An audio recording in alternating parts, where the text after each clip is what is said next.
The Best 96.3, I'm Ana Alicia Anguiano with your news for today, November 30th, 2011. A 22-year-old U.S. citizen is in stable condition after being shot multiple times in Mexico while trying to flee to Eagle Pass. Just after 1 a.m. Tuesday, the victim, whose name has not yet been released, went to a convenience store in Piedras Negras to pick up some items. According to reports, after leaving the store, the victim was pulled over by what he thought was law enforcement. When armed men stepped out of the vehicle dressed in civilian clothes, the man sped away in his pickup truck. That's when, according to Maverick County Sheriff's Department, the armed men jumped back in their vehicle and chased him onto Eagle Pass's International Bridge, firing their rifles the whole way through, turning around only when the victim reached U.S. soil.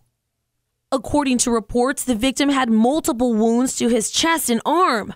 Photos released show a blood-soaked white t-shirt and driver's seat and a cracked rearview mirror from one single bullet hole.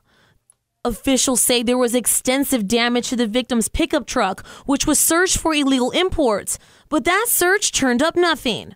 The male victim was transported to Fort Duncan Medical Center in Eagle Pass and was then airlifted to a hospital in San Antonio, where he is reportedly in stable condition. This is not the first time people in Mexico are accosted by gunmen disguised as law enforcement. Many have been the victims of the same incident, but in those cases, all the gunmen wanted was their vehicles. Discipline reports for the school district are showing some definite improvement from last year. Ana Leyva, Senior Coordinator for the Department of Student and Family Services and District Hearing Office, says a number of things are contributing to the much lower numbers, like new administration for Del Rio Middle School and Del Rio Freshman campuses. As for the high school, I think they're just really trying some different things, and they have a new person in charge of discipline. Leyva says some of the main contributing factors in the low numbers are due to the continuous sweeps being made throughout the campuses and better enforcement of the rules. But the leading factor, Leyva says, they're counseling them, doing one-to-one, they're speaking to them more. Before, when a student was in violation of the rules, administrators would just place the student at an alternative center or expel them. But with the newly implemented student counseling, it's preventing those students from repeating their unfavorable behaviors. Another problem area for the school district was the high number of suspensions for students in violation of the Student Code of Conduct.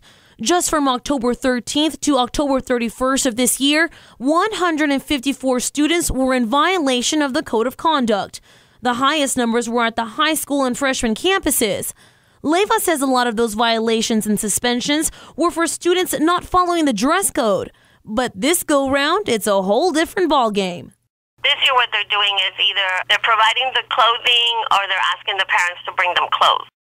While there will always be some problem areas concerning students and their behaviors, one thing is for sure, administrators are doing something about it.